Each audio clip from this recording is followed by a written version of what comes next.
KWRH is streaming right now. And here we go.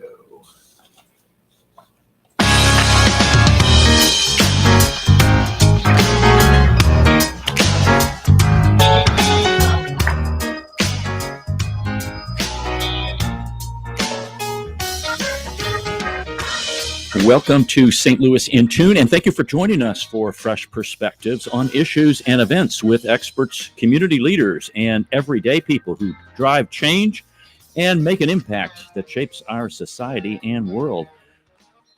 I'm your host, Arnold Stricker, along with co-host Mark Langston. Mark, it's been a while. You've been on assignment. I was, yes. I was on assignment at the auto repair shop. Oh, I guess. I know. Why is it that when it's, I don't know, my radiator went out? That's the worst thing ever. that is not very good. It's scary too. I know. But you weren't driving. Actually, I was. Oh, I know. Oh my, yes. So, but yeah, it's good to be back. It's good to be back and see you. Your smiling face. Yes. You know, it's good to be. It's good to be seen. Yes. It's always good to be seen. We've got a wonderful show today. We're going to talk about baseball and baseball in St. Louis and some of those individuals from the St. Louis area who had an impact in Major League Baseball. But first of all, we're going to return to civility. About time. And get our return to civility quote for the day. It's a great day to do this, except it might be getting a little warm. When you're bike riding and want to pass someone, give advance notice. For example, say, on your left, and thank people when they move over. Isn't that nice? It's the common courtesy. I have a bell now on my bike. I'd like to get a truck horn. I was going to say you need a train horn. Yes, that would be great. Yeah, those are the loudest horns. I think my little the thing that I have, especially riding in Forest Park, is some people like to walk and run on the bike path rather than on the walk path. Oh, okay. So it's bike and hike. Bike this way, hike this way. Mm-hmm. So, I thought, well, maybe all the bikers should get on the walk path. No, that's all right. Yeah, but it's like good for there's the a goose, stripe on there. good for the gander. Get on the walk path. I don't understand. Why is it so hard? I don't know why it's so difficult. I don't It's understand just that. like, can we all work together? That's correct. So when you're bike riding and want to pass someone, give advance notice. On your left is usually the common preferred way to do that. Recently, there's been some deaths of some famous baseball figures here in the metropolitan St. Louis area. And in studio to talk about those and some other things that he's been working on that he's just like the master of is Ed Wheatley. Ed's an award-winning author, film producer, sports historian. He is St. Louis in Tune's sports historian. And his writings have been recognized by the Sports Collectors Digest, the best book published on baseball. You have to get it, folks. He's also done some books selected by the St. Louis Post-Dispatch as one of the top 25 books of 2020. His films have received Emmy nominations and a win. He was selected for prestigious annual film festivals at the National Baseball Hall of Fame. Ed, welcome back to St. Louis in Tune. Glad to always be back here. Yeah, Thanks there for we the little write-up there. I think this is like the fourth time you've been here, and that's great. So 4 or 5, who knows? You've got a great thing on the Browns here. Yeah. And folks, I want to give kudos to Ed Wheatley, because if it wasn't for Ed Wheatley, no one would know about the St. Louis Browns in our generation. Right. We So don't, thank we you. don't get any help from the Orioles in Baltimore. No. Yeah, what's with that? Other cities, there is no fan club like ours for the Brooklyn Dodgers, New York Giants, Boston Braves, Philadelphia Athletics. Wow. Yet we hold events, and we have 400 plus people come annually to our luncheon. Mm-hmm. We'll have in August our Browns night at the Grizzlies, where 1,000 show up. We have this special limited edition bobblehead that unbelievable what some of those are going for on eBay, because we reject them over and over. Because I got to have the right dimple in George Sisler's chin, or that's too round of Seavers. I remember when I did the Roy Seavers, I rejected it a couple times because the color is also important. But Roy Seavers' daughter, first time I showed her, she started crying. That's my daddy. Oh, wow. That just tells you how much it means. Yeah. And, I had Satchel Paige's daughter heavily involved in his. And, it is. Keep the Browns memory alive, because, St. Louis is the best baseball town in America. And it's just not about the Cardinals. It's our history, the history with the Browns, the history with the Negro League Giants and Right. Stars. We have so much. So it's, if you build it, they will come. Yeah. Kind of sort of apropos from the film, but if you talk baseball, people will listen and come. So, can I say I went to the luncheon? I think last year I was able to grab a ticket. Yeah.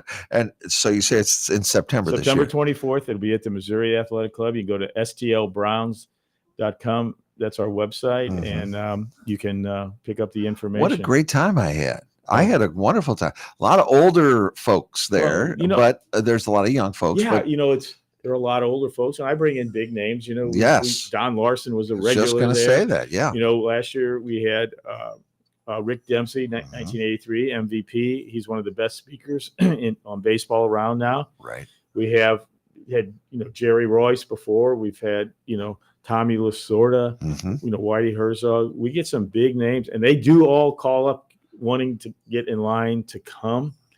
That's great. Costas pops in. Last year Bob called and said, "Hey, think I can come?" I was like, "Yeah." And at Whitey's funeral, he and I were talking about, "Yep, I think I'm going to try to be there. I want to be there." So, and there's a lot of audio or visual stuff Yes. that they do as well. and this year we're going to have Mike Veck. He was supposed to be here the year of the virus, and he couldn't make it because of the pandemic. His dad was Bill, and owned the Browns, and he had a long career with his dad in baseball, especially up in Chicago. If you remember the immortal Disco Demolition Night, Oh my. when they blew up all the records, and then on top of it, we're going to have the umpire Dave Phillips, who's from St. Oh, Louis as well, yeah. who was the crew chief that day. It was the Disco Demolition happened between games of a doubleheader. He forfeited the second game against the White Sox because the field was just all blown up and burnt and Wow. destroyed. So we'll have a little wow. fun with that. Wow. Plus, Dave has so many stories. I think he holds the record for the most games of kicking out Earl Weaver, and he's got stories. So it's a day of just sit back, listen to great baseball stories. It really is. If you like Mhm. baseball, Yeah. this is an event you probably didn't even think about, not on your radar, whatever, but it was a surprisingly enjoyable event, and I am so glad I went. Well, one last thing on that, where you said, the thing about older people, they do tend, because they still remember the Browns. Yes. Even though they last played 71 seasons ago, there were a lot that will still show me. I was at the 44 World Series. You want to see my ticket stub or memory? But there's a lot of young people that come because their parents, their grandparents were such diehard Browns fans that they talked about or wore always a Browns hat. Right. They want to learn. And ever since we came out with the movies, the books, we have just brought forth this new level of publicity. And when I go up to Brooklyn or New York and doing research on the Giants or the Dodgers, and it's amazing. And I get calls throughout the year, every year. So how do you do this still? How do people have an interest? One, we're the best baseball town in America. Yes.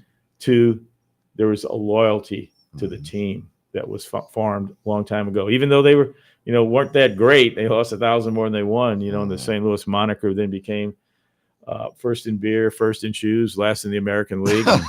Okay. There was a loyalty. Yeah. Now, there's many people who are listening.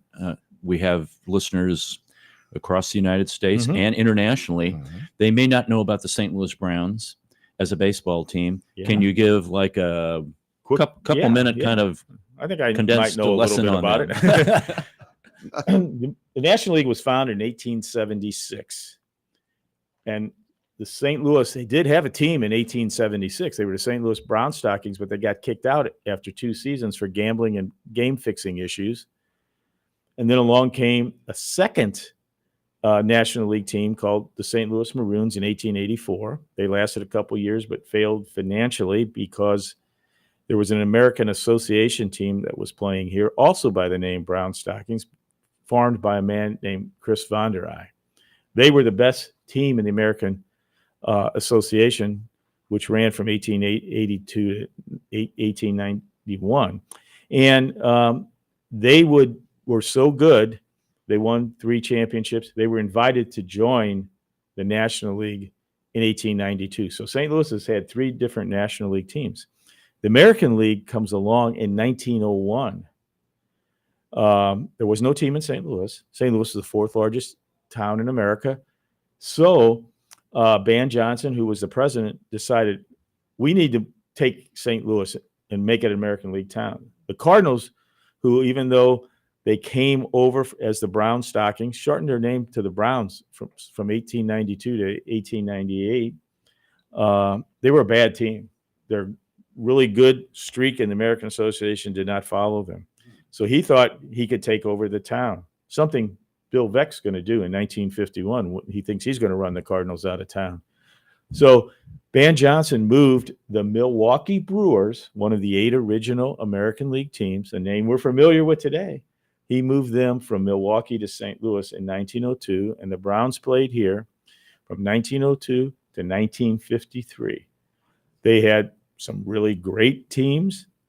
They had the first ever MVP in baseball in George Sisler in 1922. They had the very first ever American League Rookie of the Year in 1949 in St. Louis and Roy Sievers. Played the Cardinals 80 years ago this season in the World Series in 1944. But then Veeck, as I said, thought he could run the Cardinals out because Fred Sy, the owner of the Cardinals at that period in 1951, was headed to jail for tax evasion. And the Cardinal players were aging out. But there was a man just from down the street here on Arsenal, thought he could sell a lot of beer if he owned it, and he kept the Cardinals in town, Augie Busch. Mm-hmm. And by that time, Veeck realized he couldn't overtake Busch, sold him Sportsman's Park. Sportsman's Park was always the Browns' ballpark, and they moved to Baltimore. In 1954 was their first season there. And Baltimore has said the Browns died. They were buried in St. Louis. Their legacy did not come east. And I've been on Baltimore radio numerous times, and people are like, we don't know what you're talking about. They have no heralding of this legacy. Wow. And I didn't know that the Browns came from Milwaukee. Milwaukee, yeah, 1 year. Just like the interesting thing is the Baltimore was a part of that original American League inaugural class of 1901. And in 1903, they moved to New York, become the Highlanders, and soon changed their name to Yankees. So the Yankees were not an original. They came from Baltimore. And so Baltimore's kind of got a little chip on the shoulder. Yeah, I kidding. bet they do. About that whole I thing. bet they Yeah. do. But they actually, from that time they lost and were moved to New York, they became the premier minor league team. They were kind of like had the legendary run like the Yankees in the minor leagues, had some great ball players. Babe Ruth even played for them. I'll be darned. So a lot of close ties between those two cities. Interesting. I guess I should have known the Browns were here so long. I didn't realize they were here. 52 seasons. Yeah, that's a long time. It is. You know, the farther you get away, it seems like so much farther apart. But you know, there's so many things besides Sisler and his greatness. Roy Sievers, Heine Miney. Everybody listening here, Heine Miney. Their mind just went to that baseball. I played on a Heine Miney was actually a pitcher for the Browns in 1922. Yes, Really? Yeah. Is that right? And he owned a tavern, and he created the ball field right behind it. Yes, the Heine Miney. Yes, Yeah, down in Lime. Yeah, down we've Lime, played on that Ontario. many My times. aunt, High school. she had a team. house right in center field. Center Look field, down on White the House field. up on the hill. Yeah. I played. I still play. My dad played. Anybody who's played baseball in Right. St. Louis has probably played At the Heine. at Heine Miney. But Yeah. Heine Miney was a real person. But I mean, I didn't know that. here's a little fun fact. That is a fun fact. Never knew. The St. Louis Browns outfield of the 20s, they're the only team in Major League Baseball that the same three men play 5 years and hit over 300 in the outfield, the same outfield. It's never happened since. They actually hit 330. Wow. You had Kenny Williams, Baby Doll Jacobson, and Johnny Tobin. They would have had 6 year, but Johnny Tobin hit 299 that last year. They actually integrated before the Cardinals did. 7 years before, Jackie Robinson integrated baseball on April 15, 1947. July 5th, Bill Veeck brings on Larry Dolby. But it was July 16, 17, 18, 19. The Browns signed Hank Thompson and Willard Brown. And on the 19th, was the first time they played together. So they were the first team to have two African Americans. There would only be two more before the year would go out. and after 3 seasons, there'd only be 11 African Americans. But it was, you know, it was very special that St. Louis, Mhm. 7 years before 1954, when Tom Alston took the field for the Cardinals, and amazingly, Boston, the cradle of democracy, 1959, Yeah. 12 years after Jackie. But the Wow. thing of it is, unfortunately, people remember the first and second astronauts to walk on the moon. Yeah. They don't remember the third and fourth astronauts Nope. to walk on the moon, just like they remember Larry Doby and Jackie Robinson, but they don't remember the third and fourth African Americans to cross the chalk line. Right. Yeah. Right. So Yeah. And Boston was the last one. Boston was the last one, yes. Yeah. Go figure. I just helped them with a display a year ago on that, because they played Boston the day they both played. And then the next week, the Browns went to Boston, and they were the first African Americans to play in the major leagues in Boston. So we did a display. I worked with the Boston Red Sox archivists on that. Gosh. So you can tell, folks, you're listening to Arnold Strick with Mark Langston of St. Louis in Tune. You can tell that Ed Wheatley is not a lightweight in the historian aspect of being a baseball fanatic, and a fanatic in the sense that he digs, he knows, he's got, he's like Mr. St. Louis Browns. I'll say that. And have you found a place to kind of put all this, the Browns stuff? I know you had a display down at the Eugene Fieldhouse for a while. Yeah, we had that for, you know, a whole baseball season from March to November 1st a year ago. We're still working. We have different sites. We've got pieces where we've loaned, even in the Cardinal Museum, Hall of Fame, which they are very good about helping us. And the DeWitts, because, you know, the DeWitt's dad was a longtime general manager, president of the Browns, and he even owned them for Never knew several that. years with his brother. Never in the knew late that. 40s. Yeah. Wow. And, you know, that's the most famous Never knew that. film. He's the Moving one that pictures. brought the little guy No, out? that was Bill Beck. Okay, Bill Beck. Okay. Brought Eddie Goodell, the little 3'7" little person. But today's date in 1948 is a memorable picture of Babe Ruth and little Bill DeWitt Jr., who was a bat boy. Babe Ruth is showing him how to hold a bat, and I always joke with Bill, he's got Google eyes staring up, and you know, Yeah. this little guy. But it was Babe Ruth, 1948, this date, his last appearance in a Major League Baseball stadium. And it was here in St. Louis. He had done the famous one you always see where he's standing at home plate in his uniform, Right. holding on to a bat. He Right. was real shaky. Bob Feller, it's Bob Feller's bat. Feller ran out, and you always see him looking from the back, and you got the facade of Yankee Stadium. Well, Right. the next Saturday, he came to St. Louis as part of an American Legion Ford Motor Company tour. And he came because St. Louis had 2 really great American Legion teams here in St. Louis. Stockham, which is going to do multiple. Stockham was right North St. Louis, Beaumont teams, and he was supportive of that. And Belleville, Illinois had a great American Legion team, and he was committed to that. And he said, "I will come." And they had already had it all worked out.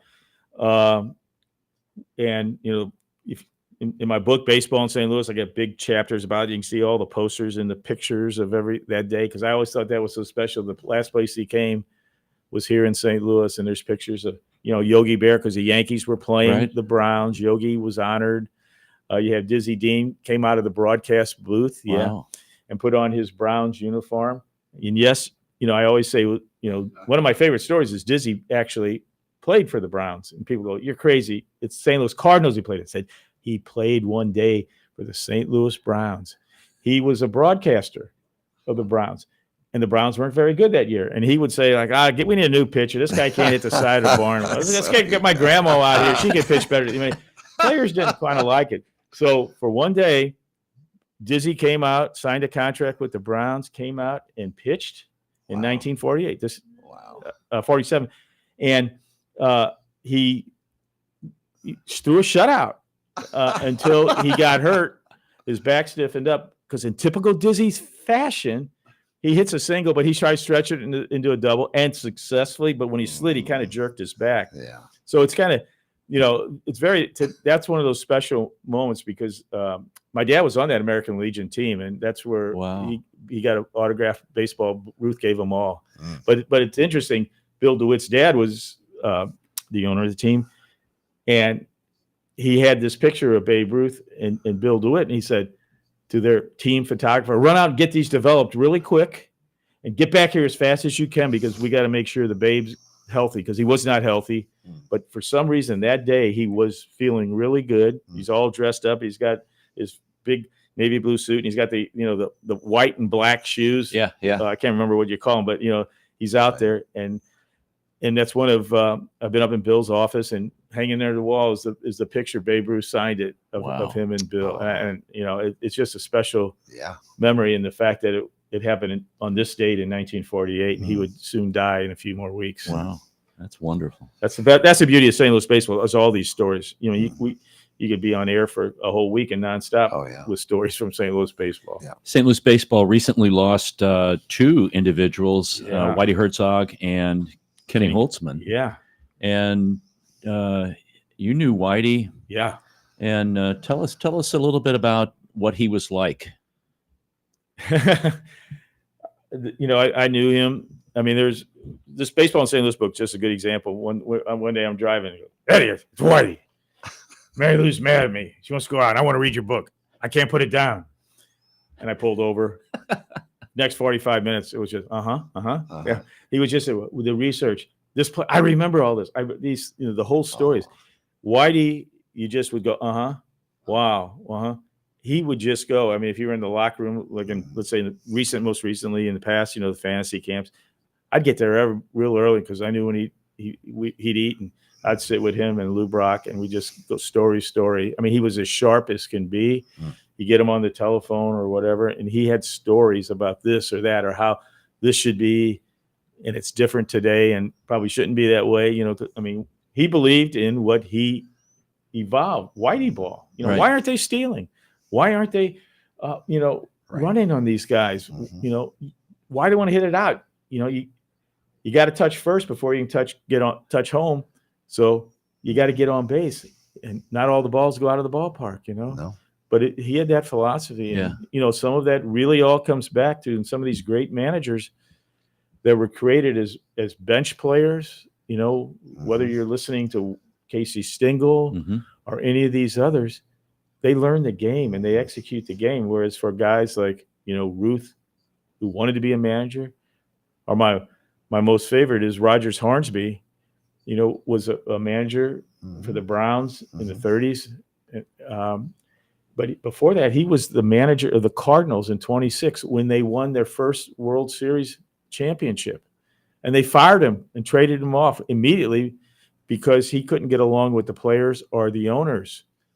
And then they traded him to New York for Frankie Frisch. The Giants got rid of him after a year. The Boston Braves got rid of him after a year. Eventually he goes to Chicago, and he lasts a year and a half. And Bill Veeck's dad fires him. And the players do win the pennant that year for the first time in a long time. They vote him 0 share. They could not stand because he just thought everybody should be as good as him. He could not understand why you couldn't hit 400 every year. Yeah, he was the last one to hit 400, wasn't he? In the National League. Yeah. Williams did it. Okay, in the American League in 41. And he just couldn't get along. He couldn't even get along with the owner. And when the Cardinals owner came into one of these meetings, he told him to get out of here. This is my clubhouse. And he reminded him whose clubhouse it was when he traded him as soon as the season was over. But I mean, here you win the town's first World Series, and you're immediately out. We're going to take a break in a couple minutes here, and Ed, when we come back, tell us about the first time you met Whitey Herzog. Okay, when we come back, and then we're going to get into talking about Kenny Holtzman, a University City graduate who went to the University of Illinois and got drafted by the Chicago Cubs. Ended up at the Oakland A's and some other multiple teams. I think he was on the Yankees and came back to the Cubs to finish his career. So we'll talk more about that. This is Arnold Stricker with Mark Langston of St. Louis in Tune. Don't go away.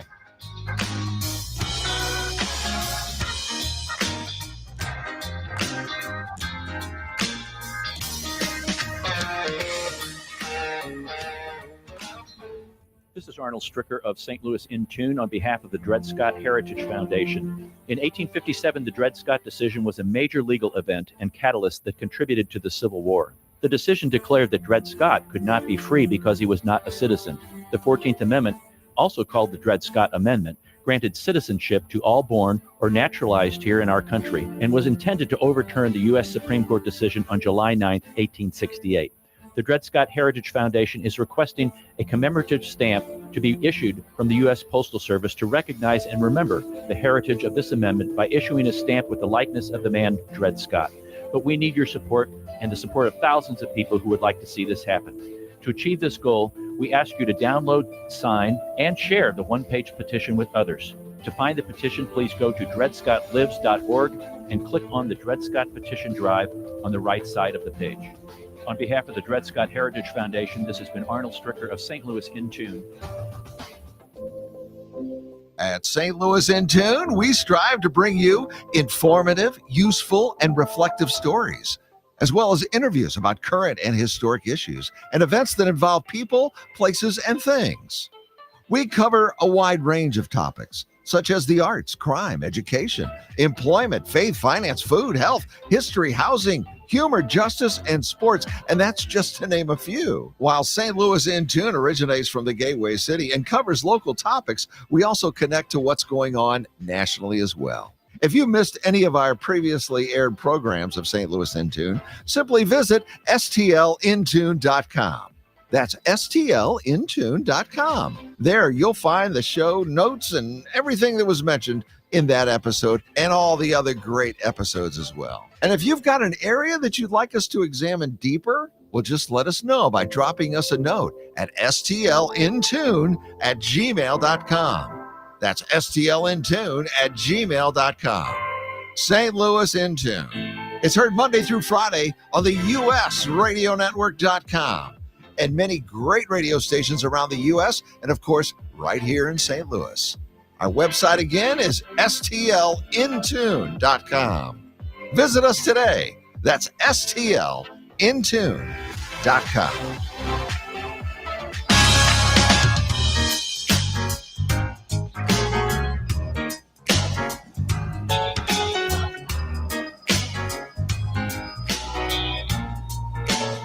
And there's the pitch. I can't do that like slider. Jeff Buck or Harry Carey or anybody like that. So, hey, St. Louis In Tune with Arnold Stricker and Mark Langston. We're talking to Ed Wheatley. He's in studio to talk about Whitey Herzog, Kenny Holtzman. We just got done with a great discussion about the St. Louis Browns. And if you want more information on the St. Louis Browns, go to stlbrowns.com. stlbrowns.com. They're holding their big celebration, their annual reunion luncheon, and that's going to be in September. September 24th. The week in August, we've got Browns Night at the Grizzlies. We're honoring Ned Garver, 1951 season. He won 20 games on a team that lost 100. So the 154 games they played. If you wanted to go to a game, a carrying the team, you want to watch a baseball game that year. You found out it was Garver pitching. Yeah, exactly. But, that was the thing. Even people say, well, the Browns didn't always do as good, but you got to see Babe Ruth, Ted Williams, right? All these men from the American League. That's what really makes St. Louis. We were one of the few cities that have two teams. Right. So you got to see everybody. Right. Ed, can I ask, I don't know anybody that really knew Whitey Herzog very well. But I just recently, I think he's one of the most gregarious guys you ever meet. Oh, I'm a big fan of him. Yeah. Whitey Ball was a big go out and just throw one pitch. I just anything to win. But I just recently saw a clip of him going to the mound and he was mic'd up. Oh. And I was like, what is he going to say to this pitcher who's just tanking? Right. And it was the most positive thing I have ever heard. It's like, come on now. I know you can do this. You're a much better pitcher than this. And you've got it in you now. Let's just throw those strikes. It was amazing how positive, uplifting. It wasn't like, what is wrong with you? It wasn't anything like that. It was more like, come on, you can do that. I was just fascinated to hear how. Well, it's funny you say that because I was just flying back from London the other night and I was going through on the internet, going through some things, and there was a mic'd up Tony Tommy Lasorda coming out to the mound against, and Raul was the pitcher, and he just teared him. Yeah. It was beep beep beep if I was telling you what he said on this show, but it was really just what you said, tearing down. Whitey was a player's manager. He knew what it like, because I think the thing is so many. We talked about Hornsby being so great earlier in this clip, and he couldn't equate with the players and their struggles. Whitey was a journeyman ball player. He said he got good in baseball when he quit playing. Yeah. And that's kind of the truth. He was just a journeyman player, but he did play those seasons. And, so he understood what it's like in those situations. And it's not easy. There are a few players, like when Albert Pujols, those first 11 years, looks pretty easy. Right. But for most, it's not. And I think that was one of the things that really players believed in. You got to remember, when Willie McGee, Right. he came, he was like this lost child, it seemed. The Yankees had given up on him, you look at Ozzie, and, Ozzie was all glove, no bat. Mm-hmm. He believed in him. The thing about, hey, you owe me $1. If you hit it in the air, I'll pay you $1. You hit it into the ground and run. He did things like that to make them believe in themselves, and that made the team. It big special. bonds as a team when everybody rallies around the manager. There's no hard feelings. So tell us about the first time you met Whitey Herzog. Well, when you said that going into the break, I'm thinking, well, how long ago was that? And what was the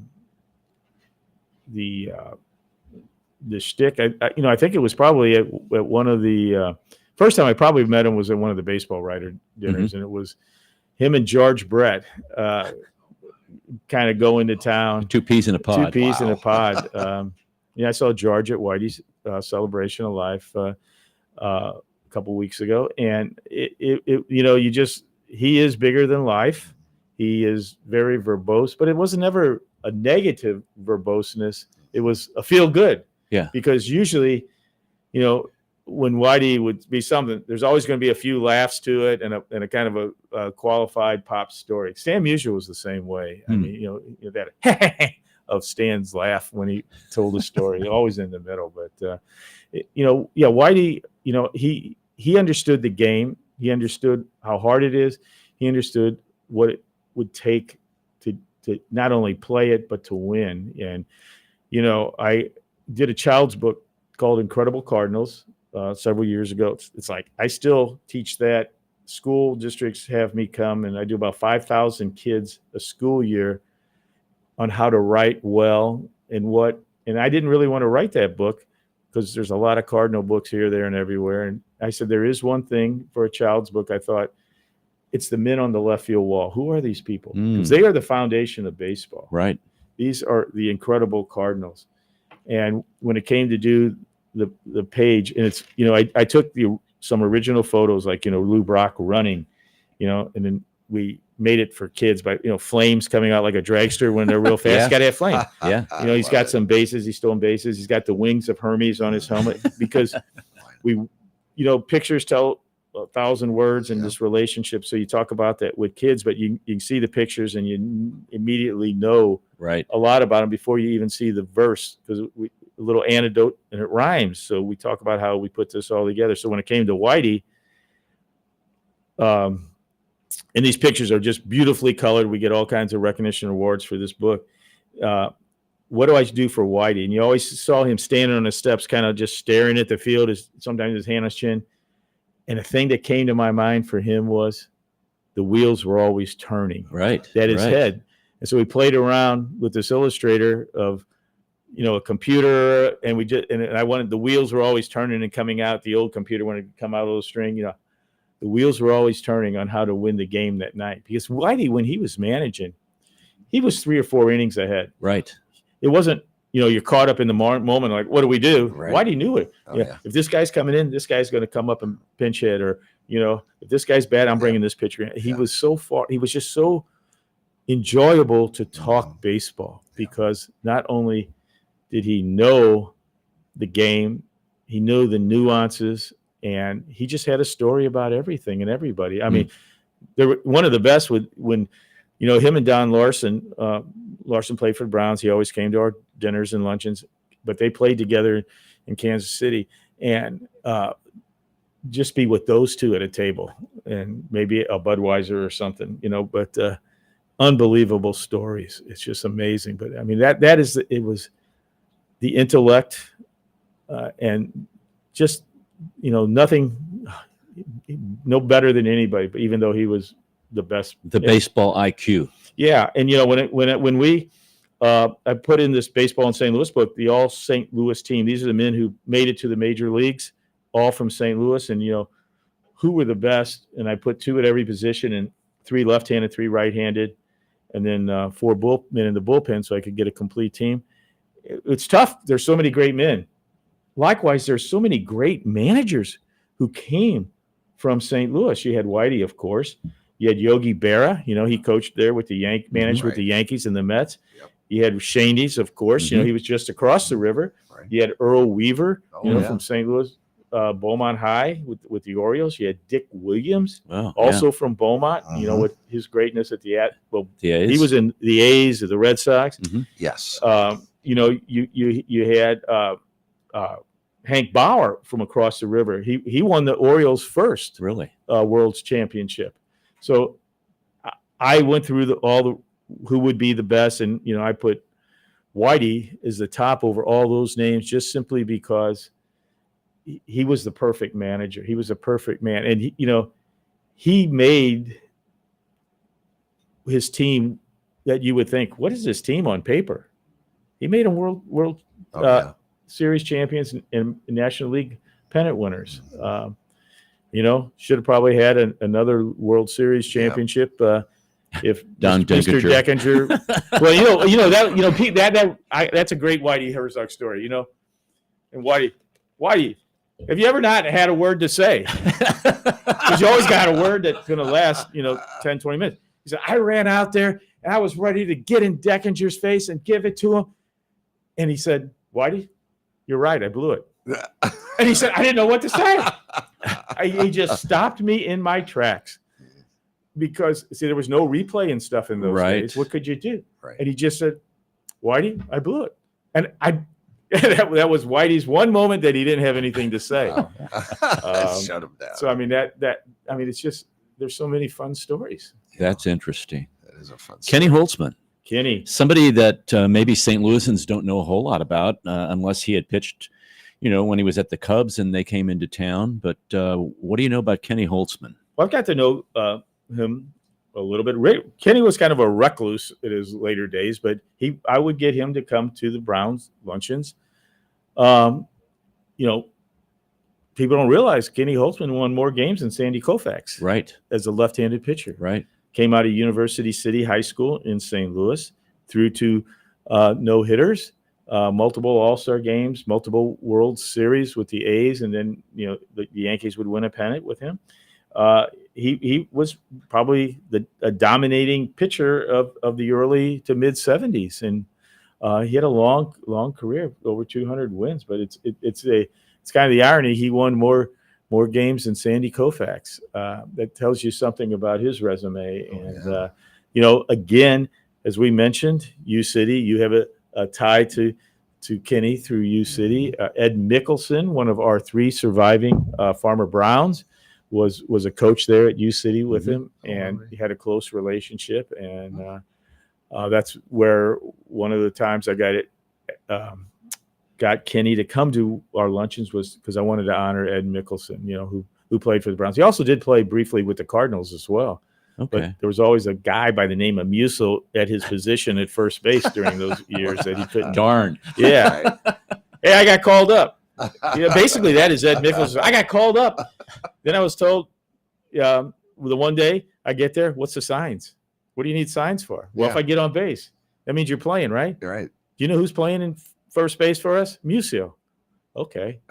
Then he follows that up with the story. Well, there was one game I came to the stadium and it's like, here's the lineup. Your name's on it. It's like, what? Where's Musil? He's got 103 fever. He's back at the hotel. Oh. Was it really 103 fever? Or was it they were playing the Boston Braves and Warren Spahn was pitching that day? And Ed did get a hit off Warren Spahn. Wow. There were 3 hits in the game, but He was a fireballer.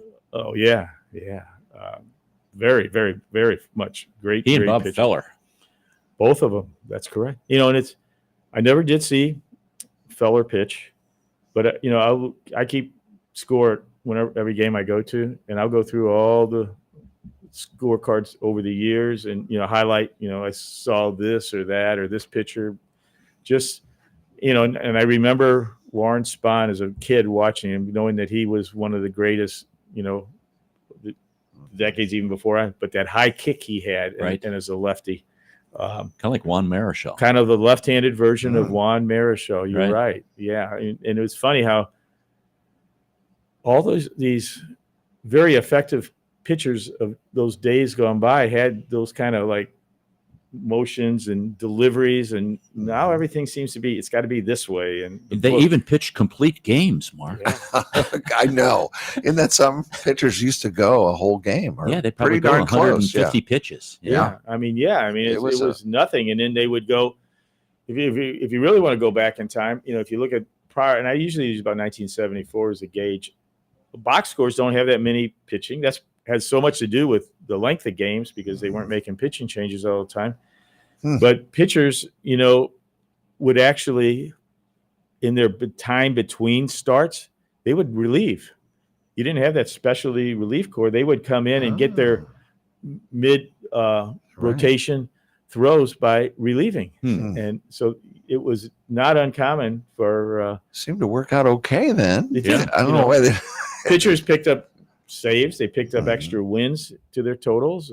Even when Dizzy, the last player in the National League to win 30 games, Dizzy Dean, he some of them were in saves.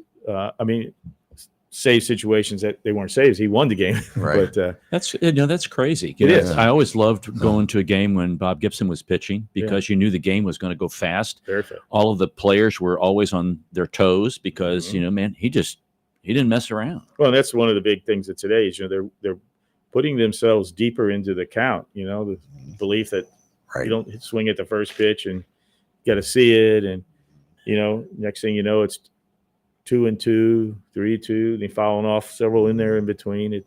It's a number of pitches per game is up. And we went to the game the other day, and I was talking to my wife about this, that it seems like watching a game when I was a kid and watching a game now. And I remember Bob Gibson saying this, and I'd like your comment on this, Ed, is that he was like, hey, listen, you're not the only player out there. There's 8 other players out on the field. Pitch the ball and let them get involved with the game. There you go. And it seems like a lot of these pitchers now, they want to control the game and control everything that happens at the plate. So they're really, in my words, it just becomes this head case and this head game for them rather than just pitch the ball, let the hitter hit it, and let the rest of the fielders field. Well, I'll tell you a really good story. That's got a St. Louis connection. Jerry Royce, who's a good friend of mine, he pitched for the Cardinals and got traded because he wouldn't shave his mustache off. 220 wins in the big leagues, traded by the same owner who traded Steve Carlton because Carlton wanted 5,000 more. Carlton had over 300. Royce and Carlton would have been on the same team throughout the 70s. They win 500 games together. 3 seasons, the Cardinals just needed 3 more wins, and they would have been in first place in the early 70s. But when Jerry got to L.A., another great left-handed pitcher came up to him and said, "Kid, why are you trying to strike everybody out? You got these guys behind you. You're going to let them hit it, let them catch it. You're going to throw less pitches, and you're going to have a much longer career." Yeah, and that's why I think you see so many of these pitchers not always injured or because they're throwing so many pitches in they're throwing in the bullpen every day to come in every day. That very intelligent pitcher just happened to be Sandy Koufax. So Koufax is the guy who changed Jerry Royce. But one of my favorite Gibson stories, if you got time for this one, this is 1968 World Series, Game 1. Remember, and I love this, and I got the true story from Al Kaline one time while we were playing golf, and Gibson's out there, he's striking everybody out. It's top of the 9th, strikes out the first guy on the ticker board. You remember the old original Busch Stadium was just like a ticker board. Yeah. Bob Gibson has just tied Sandy Koufax for most strikeouts in a World Series game at 15. And I tell this story to all these kids, and when I'm at the schools talking about my book, Bob Gibson's page in the book, And, all of a sudden the crowd sees it and they jump up, and standing ovation and all that. And Gibson looks over his left shoulder and just shakes his head. Well, McCarver comes out thinking, I need to calm him down or whatever. Gibson, get in some flavorful language, get behind the plate. And I asked Kaline, what was that like, that moment? Because Kaline was the next batter, and then Willie Horton is the following batter. Oh, wow. He said, I looked at that. I looked at Gibson. I turned to Willie Horton. I said, we're toast. Yeah. He didn't use the word toast, but for this airing, I will. We're toast, because he knew what was going to happen. Gibson struck them both out. Yeah. The record is now 17. Wow. But it was that, it pumped him up. But, I remember stories of Kenny Boyer coming out to the mound in the 64 World Series to Gibson. And he said, what are you doing here? Do you ever see me walk over to third base? Get off my mound. Oh, my. I love that. Wow. I love that. So, I mean, it's just baseball stories. And like I said, Kenny Holtzman, I remember him, that great A's team, Oakland A's, and they're three. A lot of great Williams. pitchers on that team. Oh, Vida Blue and Blue Moon Odom, right. Mudcat Grant, Right. Catfish Hunter, was he on that team? Yeah, Catfish was their leader. And then you had Raleigh Fingers in the bullpen. Oh my gosh! So I mean, No wonder they won. And then you had some great hitters. Everybody, Reggie Jackson. He was a straw that stirred it. But I mean, you had Sal Bando and Gene Tennis, Catchy. Joe Rudy, Right. Dave Duncan was Really? catcher Okay. for part of that time. Wow. Okay. How about that? Didn't know that. and Dick Green, who with the one year was MVP, he was just an outstanding defensive player, second baseman. So they had a dynasty there, and it was. And by the way, they also had a guy named Dal Maxwell. So Dal got a couple extra rings beyond his Cardinal rings out there, and that's one of the things people forget is how many rings Dal Maxwell. Because you always think, well, Dal Maxwell, How many did he have? shortstop. How many did he have? Well, he got two out there, and he got the one World Series ring here with the Cardinals, and he got then his two National League rings here. Almost one for every finger. Yeah. Pretty It's, close. He became a GM, didn't he? Yes, he did. He became Right. the Cardinals GM for a Yeah. long time. Okay. And, just say he had to deal with after the passing of the Big Eagle, Augie Jr., with Augie III, who did not really want to put money into baseball. It's a kid's game. Brewery is more. You don't make more money than the people who run the brewery.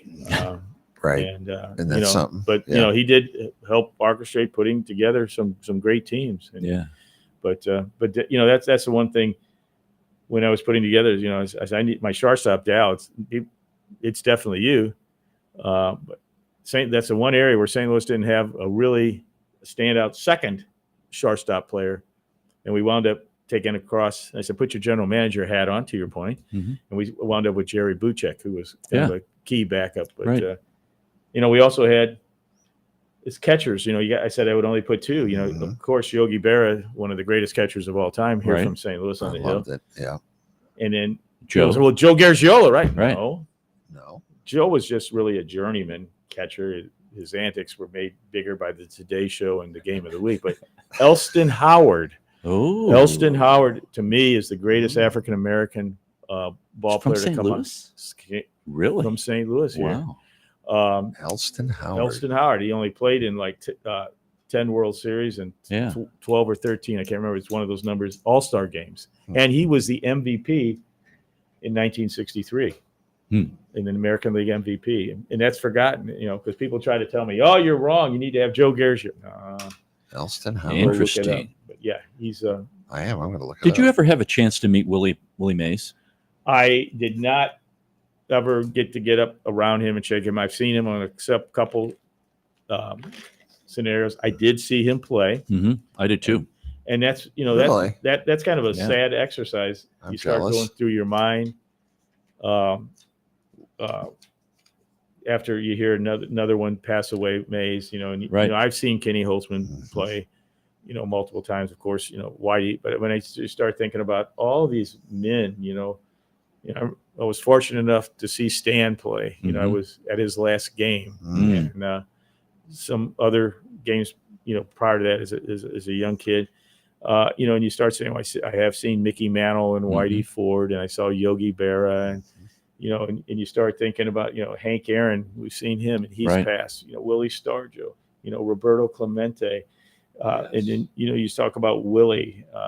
Talk about Drysdale, Koufax. Oh, Drysdale, Koufax. I can remember a couple of those seasons, especially '63, when Cardinals were trying to win it for Stan, and it came down to the key series in early September with the Dodgers, and they threw Drysdale and Koufax. Yeah. And, oh man, and then Dodgers would go on and win it all and beat the Yankees in '63 for the World Series champ. But there were some, you mentioned Juan Marichal earlier. I mean, there were some great players. Willie McCovey from baseball's golden years, if you will, that they're all kind of fading away. And that's why it's important to have talks like this to bring up these names and in people's memory. Brooks Robinson, absolutely, just one of the nicest guys I've ever met, and spent several days with him playing golf. And when you go around and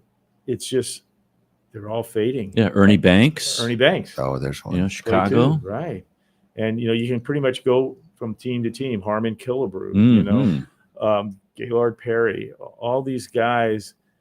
Well, I'll call the golden age of baseball. Not saying this is worse. It was just a different game, and was played differently. And it's interesting. Always asking them, what do they think of today's game? Do they? Good question. I was going to ask you, what do you think about today's game? It's not the same game as would be told, but I also and the players. Is it different? It's so much different. I don't see these kind of players coming up. Well, I think you got two or three things that play.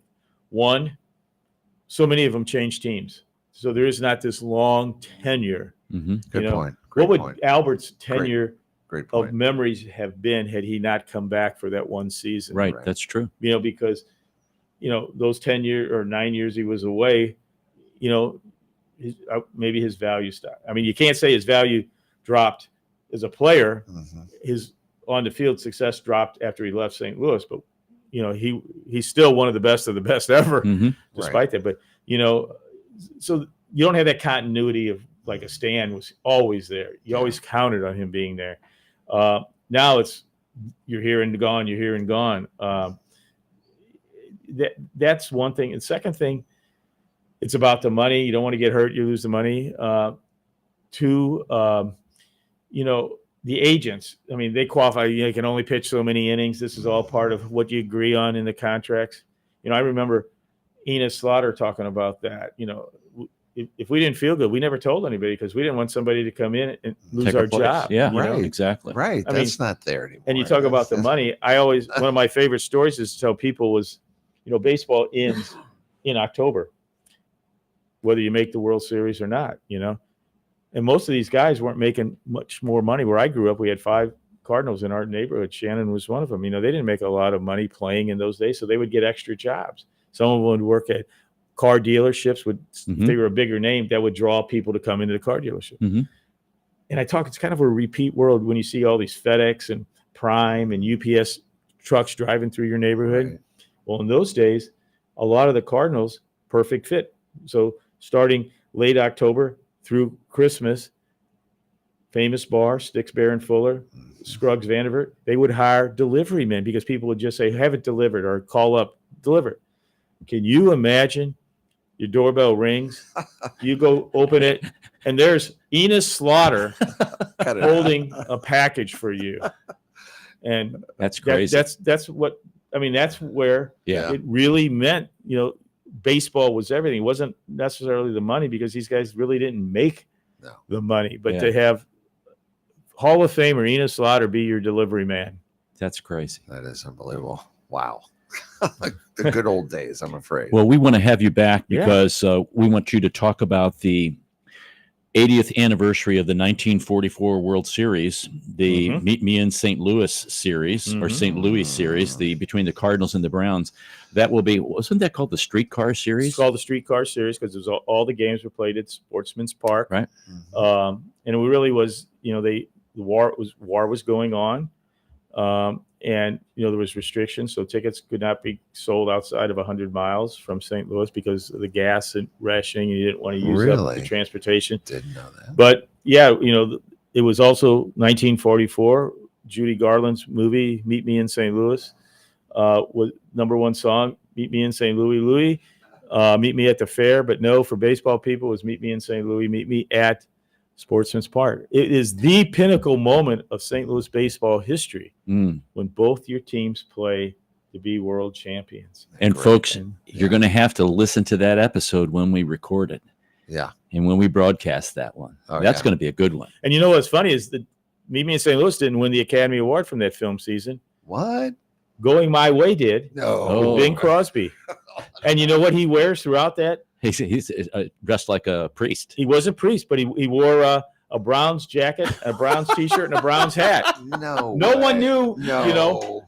that Stop. this was going to happen. This was all filmed before the Browns took off. And we just had a big thing down in Cape Girardeau at Southeast Missouri State University because during the wartime restrictions, you could not travel more than 100 miles to have your spring training. So you had to stay within the little sphere, and you could not go south of called the Mason-Dixon line, Right, running up right. the Ohio River to the Mhm. to the East Coast, because they didn't want pictures of lavish players out in the Florida Right. swimsuits with bathing beauties when guys are getting shot and killed in both Right. war theaters. So they trained in Cape Girardeau, and they happened to have this big equestrian center and dirt, and they really honed their skills, and they got off to a fantastic start down there. And it's a long story we'll talk about when we come back. I never Interesting. knew that. Wow. So that means your That's- people from Cape Girardeau should be listening that That's day. all new. Absolutely. That's all Absolutely. News. Yeah, that's Wow. new to me. Ed, thanks for coming in. I and talking. appreciate it all the time. You guys are great. You add Wow. great stories to whatever we're talking about. Well, hey, And, you're St. Louis and Tunes historian on baseball, and we really appreciate The that, sir. guy. I appreciate it. The guy.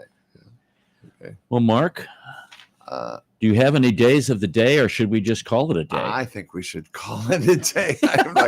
I am not even ready for that. Yeah. This Yeah. has been just so fascinating. It I'm has so glad, been. that And I really appreciate the detail that you put into everything that you've done, because it's not only enjoyable to listen to, it's informative, it's accurate, and it's our history. Well, And it is. I really you appreciate don't want to that. forget, as I said, you go up to Brooklyn, New York, the Giants and Dodgers. There's no one there rallying, no one showing up for events because Right. it doesn't exist.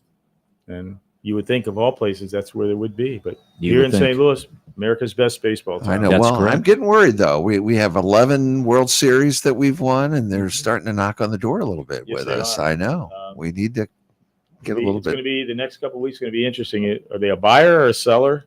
I hear they're not selling. And what I was going to say is, even if you're bouncing around 500, you're still right there in the chase on the wild card. And they've got the team. They've Right. had some injuries. Right. What is that click? That Whitey Herzog type, getting the team to rally, Mhm. or maybe it was in 1964 when they were so far behind and they had to close session, and Johnny Keane throws a chair and there was disruption and they won it all. That's what has to happen. Explosion in the Yeah. locker room. It got to. All right.